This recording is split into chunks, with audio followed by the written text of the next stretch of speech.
Newly released records show that the Alabama government was aware that chemical manufacturer 3M was actually illegally dumping chemicals into the Tennessee River for years.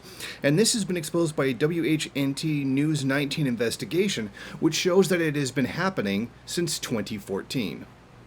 WHNT News 19 discovered that 3M disclosed on state discharge reports to ADEM that it was releasing chemical FBSA since at least 2014. FBSA appears to have been listed as a chemical on the Toxic Substances Control Act in 2009. However, the state of Alabama appears to have made no adjustments to its laws or regulations regarding allowing the chemical in its water. Now, back in April, 3M admitted in a release that FBSA was possibly released FBSEE into the river in a letter that they had sent to the EPA. And the chemical manufacturer giant goes even further to admit that the specific chemicals in the waters violates the TSCA. Now, an internal investigation by 3M found that it stopped manufacturing operations out of concern for further violating a federal consent order not to release the chemical into the water. 3M issued a statement to WHNT News 19 regarding the chemical releases.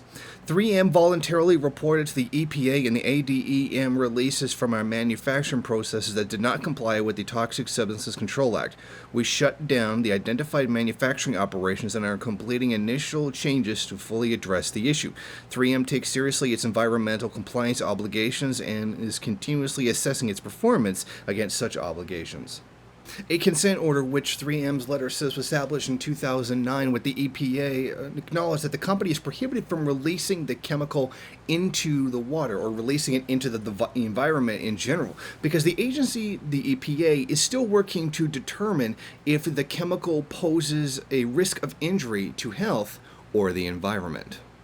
At this time, it is not known what impact the chemicals will have on the environment and people. An investigation has not yet been conducted along those lines. What is known is that the FBSA and FBSEE are short-chain PFAS chemicals. The lab said both chemicals are precursors and have the ability to oxidize into other PFAS chemicals.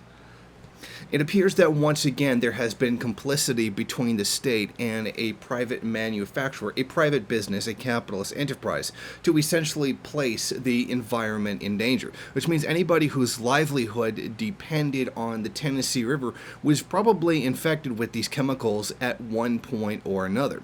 The problem with this situation is not just that it happened, but that there has not been sufficient research into these chemicals to see the kind of impacts that they would have on the environment and people or plants, animals, etc., who had consumed these chemicals. However, I get the definite sense that this is one of those things that we're probably going to find out about in another 10 years when the full health effects of this chemical infiltrating the environment becomes available. Thank you for watching. If you like this program, then please head over to my Patreon page and set up a monthly donation. It's your donations that keep this program running.